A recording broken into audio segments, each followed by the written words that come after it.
Dear students, in a previous class I explained about the internal structure of the dipart stem. Today let us discuss about the anatomy of the monopod root.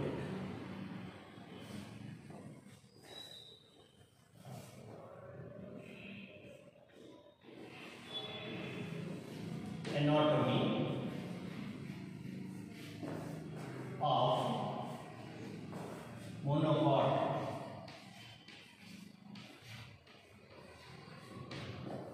root.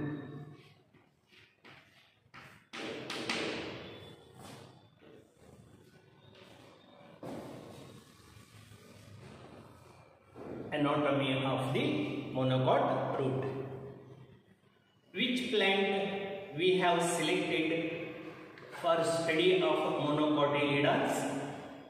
Maize plant. We should select young maize plant.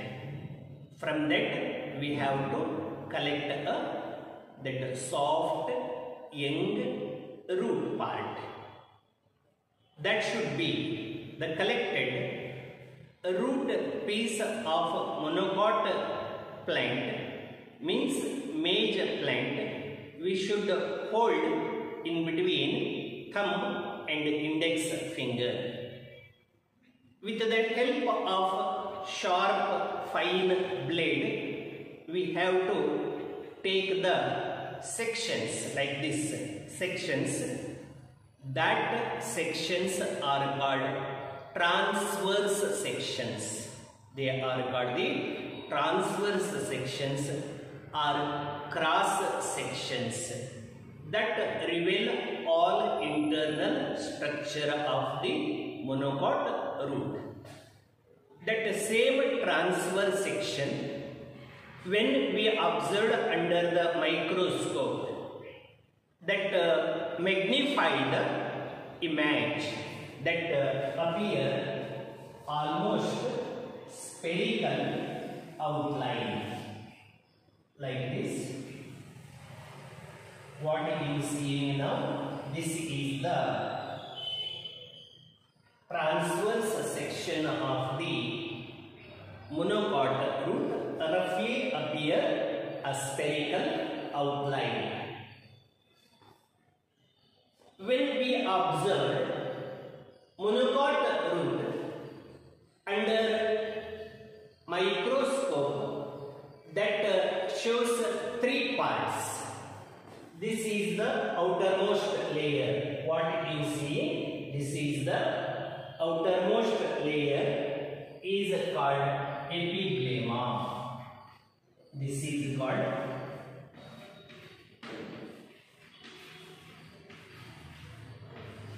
epiblema, outermost layer. And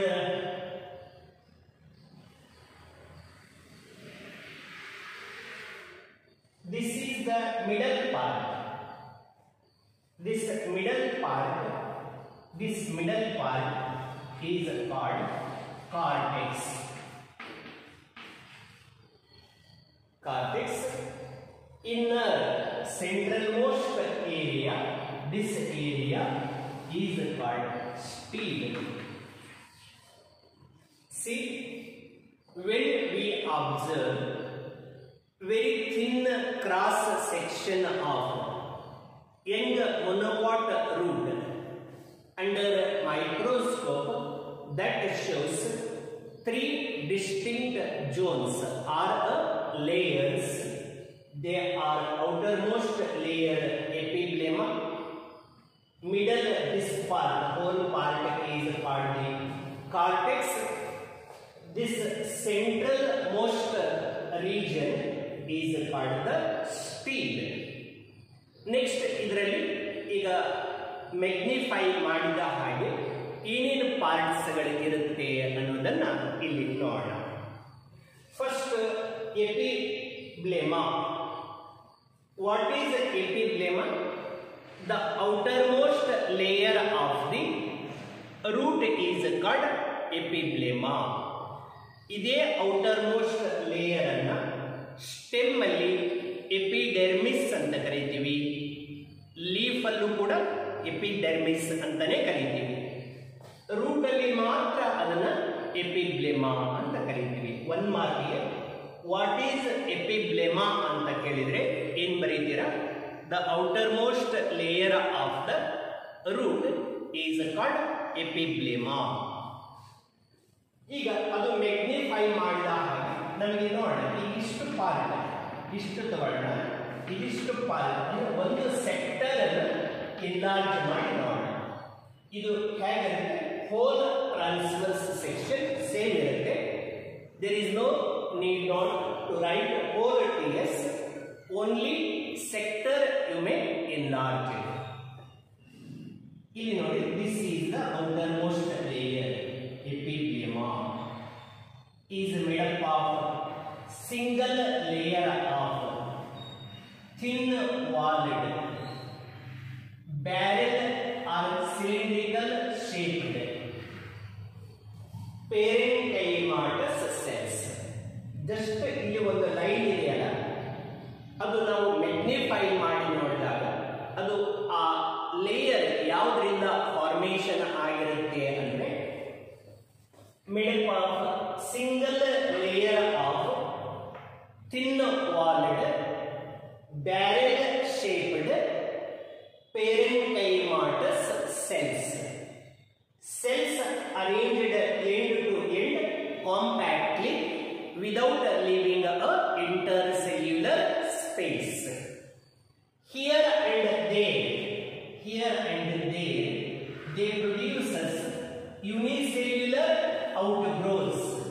What do you call these unicellular outgrowths? Are called root hairs. ಈ unicellular outgrowth epiblema ದಿಂದ ಬೆಳೆದಿದೆಯಲ್ಲ, these are called root hairs. These are root hairs. What is the function of the root hair?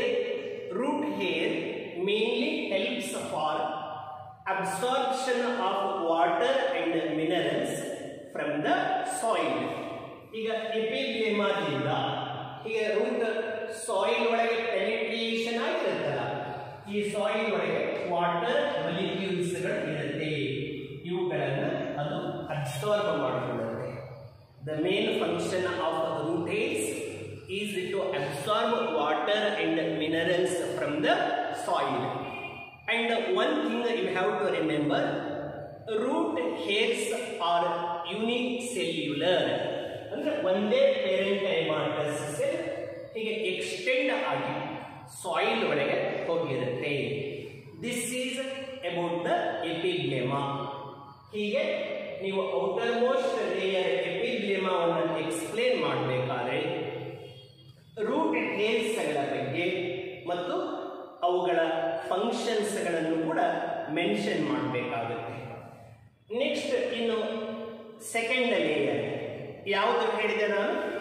Second layer cortex. Cortex is made up of thin walled spherical or isodiametric shaped large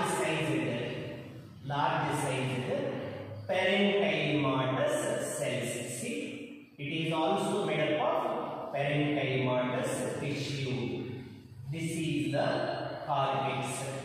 But cortex is histologically very simple and do not even contain the chloroplast or the chlorophyll pigment. Histologically, this part is very simple. This is the cortex. See, this layer, what you see is the cortex. Cortex is the middle layer and made up of many layers of cells. About 14 to 15 layers is made up of. Histologically, the cells are very simple. In a root, cortex is also made up of parenchymatous tissue. Next, this layer. This layer is endodermis. ಇದು ಯಾವ layer ಇದು? Endodermis. See, endodermis. Endodermis is also made up of, see, it is also made up of single layer of cells. See, this is the magnified image of the endodermis. Endodermis is also made up of single layer of cells. Should not confuse. This is epiblema, outermost layer. This is the endodermis. Both are made up of single layer of cells. This is endodermis, made up of a single layer of parenchymatous tissue. Cells arranged compactly end to end without leaving intercellular space. In endodermis, the waterproof substance is deposited on the side walls. See, in all side walls, and also inner wall. This is the outer wall. This is the inner wall. The substance, suberin, waterproof substance, is deposited in adjacent cells and in inner wall. That thickenings formed by due to deposition of the suberin substance is called Casparian thickenings or Casparian stripes. Where do you find a Casparian thickenings or a Casparian stripes? Casparian thickenings or a Casparian stripes are present in endodermis of the root, both dicot root as well as a monocot root. Where do you find? In the endodermis. In which part? In the root. What are Casparian stripes? Casparian stripes are the thickenings formed by a deposition of the waterproof substance suberin. Where it is deposited? It is deposited on the inner wall of the endodermal cells, also on the adjacent walls of the endodermal cells, but that suberin is not deposited on the upper or outer layer of the endodermal cells. That you have to remember. And what is the function of the Casparian thickenings? Casparian thickenings prevent flow of water from cortex to the stellar region. ಈಗಾಗಲೇ ನಾನು ಹೇಳಿದೆ, ಇದು soil ಅಲ್ಲಿ water ಇದೆ. Water first root hair ಒಳಗೆ enter ಆಗುತ್ತೆ. Root hair ಇಂದ ಈಗ ಕಾರ್ಟಿಕಲ್ ಸೆಲ್ಸ್ ಗಳ ಮುಖಾಂತರ ಈಗ ಒಂದು ಸೆಲ್ ಇಂದ ಎಪಿಗ್ಲೇಮಾದಿಂದ ಕಾರ್ಟೆಕ್ಸ್ ಸೆಲ್ಸ್ ಗಳ ಮುಖಾಂತರ ವಾಟರ್ ಹಾಯ್ದು ಹೀಗೆ ಈ ಸೆಲ್ ಎಂಡೋಡರ್ಮಲ್ ಸೆಲ್ಸ್ ಗಳಿಂದ ಸ್ಟೀಲ್ ಒಳಗೆ ಬರ್ಲಿಕ್ಕೆ ಬಂದ್ರೆ ಬಿಡಲ್ಲ. ಮತ್ತೆ ಎಲ್ಲಿ ಬರುತ್ತೆ ಅಂದ್ರೆ in few cells of the endodermis suberin is not deposited. In few cells, which cell? The endodermal cell should be very close to the protoxylem. ಈಗ ನೆಕ್ಸ್ಟ್ ವ್ಯಾಸ್ಕ್ಯುಲರ್ ಬಂಡಲ್ ಇರುತ್ತೆ. ಆ ವ್ಯಾಸ್ಕ್ಯುಲರ್ ಬಂಡಲ್ ಅಲ್ಲಿ ಪ್ರೋಟೋಕ್ಸೈಲಮ್ಗೆ ಹೊಂದಿಕೊಂಡಂತಹ ಸೆಲ್ ಅಲ್ಲಿ endodermis ಅಲ್ಲಿ ಸುಬೇರಿನ್ deposit ಆಗಿರಲ್ಲ. That cell is called passage cell. Through that passage cell, water move from cortex region to the stellar region. ಈಗ ನಾನು 2 layers zones ಅನ್ನು explain ಮಾಡಿದೆ. ಒಂದು ಎಪಿಗ್ಲೇಮಾ ಬಗ್ಗೆ ಹೇಳಿದೆ, ಇನ್ನೊಂದು ಕಾರ್ಟೆಕ್ಸ್ ಬಗ್ಗೆ ಹೇಳಿದೆ. ಮತ್ತೆ endodermis is also a part of the cortex. It is also a part. That's why what we call it, endodermis is the innermost layer of the cortex. What is endodermis? Endodermis is the innermost layer of the cortex. What is epiblema? Epiblema is the outermost layer of the root. Next, I will explain this part, steel. In a monocot root, steel consisting pericycle, vascular bundles and a pith.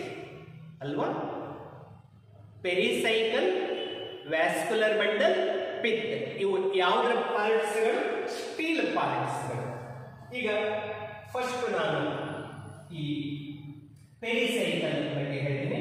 This is the pericycle. See here. What is this? Pericycle.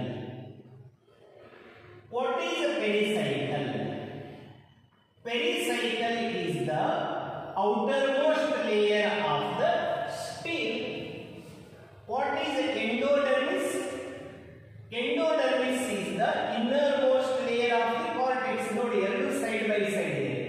ಹೊರಭಾಗಕ್ಕೆ endodermis ಇದೆ, ಒಳಭಾಗಕ್ಕೆ pericycle ಇದೆ. Endodermis is the innermost layer of the cortex. Pericycle is the outermost layer of the steel. This is pericycle. See, pericycle.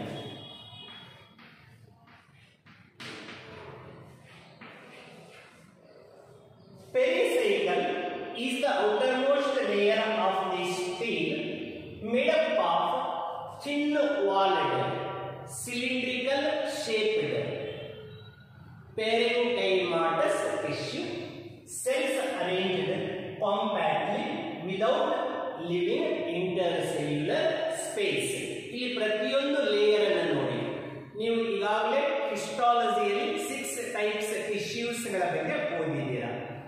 ಅದರಲ್ಲಿ ಇದು epiblema made up of parenchyma tissue, cortex made up of parenchyma tissue, endodermis made up of parenchyma tissue, pericycle is also made up of ಯಾವುದು parenchyma tissue. ಎಲ್ಲ parenchyma tissues ಗಳಿದೆ. ಇನ್ನು what is the function of the pericycle? ಅಲ್ಲಿ dicot root ಹೇಳಬೇಕಾದ್ರೆ ಏನ್ ಹೇಳಿದ್ದೆ? Pericycle produces lateral roots and cambium ಅಂತ ಹೇಳಿದೆ. What is the function of the pericycle in dicot root? ಈಗಾಗಲೇ ಅದು ನಾನು ಎಕ್ಸ್ಪ್ಲೇನ್ ಮಾಡಿದೆ ಫಸ್ಟ್ ವಿಡಿಯೋ ಕ್ಲಿಪ್ ಅಲ್ಲಿ. The function of pericycle is to produce lateral roots and cambium. Two functions it perform in a dicot root. But in monocot root, this pericycle only produces the lateral roots, but not cambium. That's why the vascular bundle of the monocot stem will be closed type. Okay? ಅಲ್ಲಿ phloem ಮತ್ತು xylem ಮಧ್ಯ cambium ಇರಲ್ಲ. ಯಾಕೆ? ಈ pericycle ಆ ಕೇಂಬಿಯನ್ನ production ಮಾಡಲ್ಲ. ಇನ್ನು next steel ಅಲ್ಲಿ ಇನ್ನೊಂದು ಭಾಗ ಯಾವುದು? That is the vascular bundle. What is vascular bundle? Vascular bundle is the structural association of the xylem and a phloem. ಈಗಾಗಲೇ ನಾವು 3 ಟೈಪ್ಸ್ ವ್ಯಾಸ್ಕ್ಯುಲರ್ ಬಂಡಲ್ಸ್ ಗಳನ್ನು ಸ್ಟಡಿ ಮಾಡಿದೀವಿ. Radial type of vascular bundle, open vascular bundle and conjoint closed vascular bundle. ಆಗ ಹೇಳಿದೆ ನಾನು, which type of vascular bundles do you find in a root? Radial type. ಈಗಾಗಲೇ dicot root ಅಲ್ಲಿ ನಾನು ಹೇಳಿದೆ radial type of vascular bundle is present. Same here also there is a radial type of vascular bundle. So that vascular bundle consisting both phloem and xylem. Xylem only 2 types ಇದೆ.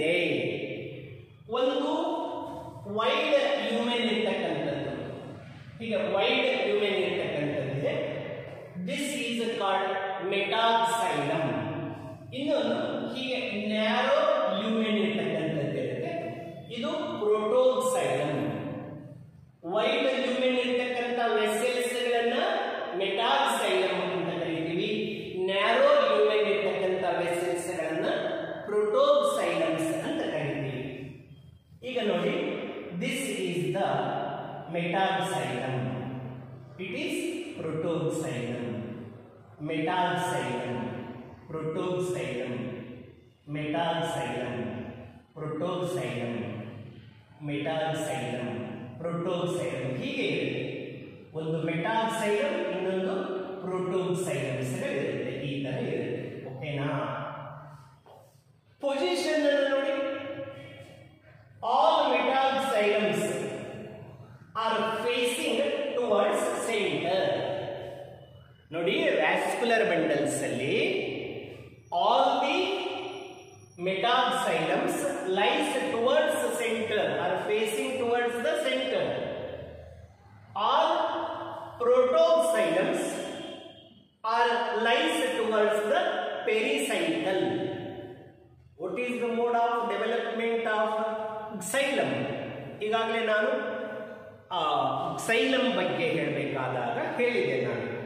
ಹೀಗೆ vascular bundle ಅಲ್ಲಿ ಎಲ್ಲ ಮೆಟಾಕ್ಸೈಲಮ್ಸ್ಗಳು ಮಧ್ಯಭಾಗಕ್ಕೆ ಇದ್ದು ಪ್ರೋಟೋಕ್ಸೈಲಮ್ಸ್ಗಳು ಹೊರಭಾಗದಲ್ಲಿ ಇದ್ರೆ that mode of development of xylem is called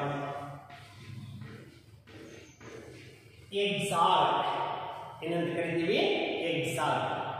what type of development of xylem you found in a dicot root? Same, exarch. Exarch xylem is the characteristic feature of the root. ನೀವು ಯಾವುದೇ root ತಗೊಳ್ರಿ, monocot root ಅನ್ನಾದ್ರೂ ತಗೊಳ್ರಿ, dicot root ಅನ್ನಾದ್ರೂ ತಗೊಳ್ರಿ, ಅಲ್ಲಿ xylem development ಹೇಗಿರುತ್ತೆ ಅಂದ್ರೆ exarch ಇರುತ್ತೆ. ಅದರ ಅರ್ಥ ಏನು? ಮೆಟಾಕ್ಸೈಲಮ್ಸ್ಗಳು ಮಧ್ಯಭಾಗಕ್ಕೆ ಇರುತ್ತೆ, ಪ್ರೋಟೋಕ್ಸೈಲಮ್ಸ್ಗಳು ಪೆರಿಸೈಕಲ್ ಕಡೆಗೆ ಅಂದ್ರೆ ಹೊರಭಾಗಕ್ಕೆ ಇರುತ್ತೆ. ಅದು exarch. It is the peculiar character of the root. ನಿಮಗೆ ರ್ಯಾಂಡಮ್ ಆಗಿ ಪ್ಲಾಂಟ್ ಸ್ಲೈಡ್ಸ್ಗಳನ್ನು ಕೊಟ್ಟು ಇದು ರೂಟೋ ಅಥವಾ ಸ್ಟೆಮ್ಮೋ ಅಂತ ಫೈಂಡ್ ಔಟ್ ಮಾಡಬೇಕು ಅಂದ್ರೆ you have to observe the mode of development of the xylem. ಅದು ಎಕ್ಸಾರ್ಕ್ xylem ಆಗಿದ್ರೆ ನೀವೇನ್ ಹೇಳಬೇಕು? This transverse section is of a root. By chance it is endarch, this transverse section is a part of stem ಅಂತ find out ಮಾಡಬೇಕಾಗುತ್ತೆ. So this is the exarch. ಇನ್ನೊಂದು observe ಮಾಡಿ, ಇಲ್ಲಿ ಎಷ್ಟು ಪ್ಯಾಚಸ್ xylem ಇದೆ? 1 2 3 4 5 6 7 8 ಹೀಗೆ ತುಂಬಾ ಇದೆ. ನಾನು ಡೈಕಾಟ್ ರೂಟ್ ಹೇಳಬೇಕಾದ್ರೆ ಹೇಳಿದೆ, ಅಲ್ಲಿ ರೇಡಿಯಲ್ ವ್ಯಾಸ್ಕ್ಯುಲರ್ ಬಂಡಲ್ಸ್ ಅಲ್ಲಿ ಎಷ್ಟು xylem ಪ್ಯಾಚಸ್ ಗಳಿತ್ತು? 4 ಇತ್ತು. ಅದಕ್ಕೆ ಅದನ್ನು ಟೆಟ್ರಾರ್ಕ್ ಅಂತ ಹೇಳಿದೆ. ಡೈಕಾಟ್ ಪ್ಲಾಂಟ್ ಆಗಿದ್ರೆ, ಡೈಕಾಟ್ ರೂಟ್ ಇದ್ರೆ ಇಂತಹ xylemsಗಳು ಓನ್ಲಿ 2 to 6 ಹೀಗೆ 1 2 3 4 5 6 ಮ್ಯಾಕ್ಸಿಮಮ್ ಇರುತ್ತೆ. 6 ಗಿಂತ ಜಾಸ್ತಿ ಇರಲ್ಲ. ಯಾವುದು? ಡೈಕಾಟ್ ಪ್ಲಾಂಟ್ ಅಲ್ಲಿ. That vary from diarch to hexarch. Root ಅಲ್ಲಿ 2 xylems ಇದ್ರೆ ಡಯಾರ್ಕ್, 3 ಇದ್ರೆ ಟ್ರಯಾರ್ಕ್, 4 ಇದ್ರೆ ಟೆಟ್ರಾರ್ಕ್, 5 ಇದ್ರೆ ಪೆಂಟಾರ್ಕ್, 6 ಇದ್ದಾಗ ಅದನ್ನ ಹೆಕ್ಸಾರ್ಕ್ ಅಂತ ಕರಿತೀವಿ. ಡೈಕಾಟ್ ರೂಟ್ ಆಗಿದ್ರೆ ಮ್ಯಾಕ್ಸಿಮಮ್ 6 ಇರುತ್ತೆ, 6 ಮೇಲೆ ಇರಲ್ಲ. ಬೈ ಚಾನ್ಸ್ ಈ xylem ಪ್ಯಾಚಸ್ಗಳು 6 ಮೇಲೆ ಇದ್ರೆ ಇಲ್ಲಿ ಕೌಂಟ್ ಮಾಡಿ ಎಷ್ಟಿದೆ? 1 2 3 4 5 6 7 8 ಅಂದ್ರೆ it is understood this transverse section is not of dicot root. ಹಾಗಾದ್ರೆ ಏನಿದು? ಮೋರ್ ದನ್ 6 ಇದೆ ಅಂದ್ರೆ it must be monocot root. This condition ಅಂದ್ರೆ 6 ಗಿಂತ ಜಾಸ್ತಿ ಇದ್ಬಿಟ್ರೆ that is called polyarch. That is called the polyarch. So ಈಗ ವ್ಯಾಸ್ಕ್ಯುಲರ್ ಬಂಡಲ್ ಹೇಳಬೇಕಾದ್ರೆ 3 ಟರ್ಮ್ಸ್ ನೆನಪಿಟ್ಕೋಬೇಕು. ಮೊದಲನೇ, what type of vascular bundle is present? Radial. One. Radial ಏನಿದು? It is the type of the vascular bundle. Next, what is the mode of development of xylem? Exarch. Exarch. Innondu, how many patches of xylem? More than 6 means polyarch. So ಏನು ಹೇಳಬೇಕು? In a monocot root, the vascular bundle is radial, exarch and polyarch. Radial, exarch and polyarch. In between two xylems, here there is a patches of the phloem. What is this? Phloem. In this vascular bundle, xylem patch. This is, what is this? This is the phloem. What is this? This is the xylem. See, this is xylem. Xylem. And this is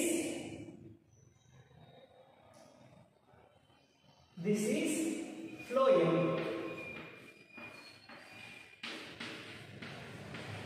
Phloem. See, in this vascular bundle, the food conducting tissue phloem, water conducting tissue xylem, phloem, xylem, phloem, xylem found alternately. That's why both phloem and xylem found in different radius. That's why it is called the radial vascular bundle. Then what is this? ಈ ತರ ಮಧ್ಯ ಭಾಗ ಇರಲಿಲ್ಲ. ಇಲ್ಲಿ dicot root ಅಲ್ಲಿ ಹೀಗೆ ಮಧ್ಯ ಭಾಗದಲ್ಲಿ ನಥಿಂಗ್ ಏನು ಇರಲಿಲ್ಲ. ಈ ಭಾಗ ಇದು ಏನಿದು? This part is filled with very large size. See, large size, thin walled parenchymatous cells. This is called, a pith. That is called the pith. So this is the anatomy of the monocot or a major root. See, when we observe thin cross section of major root or monocot root under a microscope, that shows 3 distinct zones: outermost layer epiderma, middle part cortex, and innermost or centralmost area is the stele. Epiderma is a outermost layer made up of a single layer of parenchymatous tissue. Cells are barrel shaped, arranged end to end compactly without needing intercellular space. Produces unicellular outgrowths called root hairs. They absorb water and minerals from the soil. Next layer is the cortex. Cortex is a multi-layer made up of many layers of cells. And histologically, this part is very simple. Cells even do not contain a chloroplast, and the cells are thin-walled, then cylindrical or isodiametric shaped, arranged loosely, creating intercellular space. In a monocot root, actually here beneath the epiderma, the few layers wall is deposited by the suberin, and that cells are compactly arranged. That is called exodermis. That exodermis will be absent in a dicot root. That exodermis is present in a monocot root. And this is the general cortex. Next, endodermis. Endodermis is made up of a single layer of parenchymatous tissue. Their inner wall and adjacent wall is deposited by the waterproof substance suberin. That thickenings are called Casparian thickenings, which do not allow flow of water from cortex to the stellar region. In few cells of the endodermis, for example, this cell, in these cells, suberin is not deposited. Suberin is not deposited. That the cells are called passage cells, which facilitate flow of water from cortex to the protoxylem. Next, pericycle. What is the pericycle?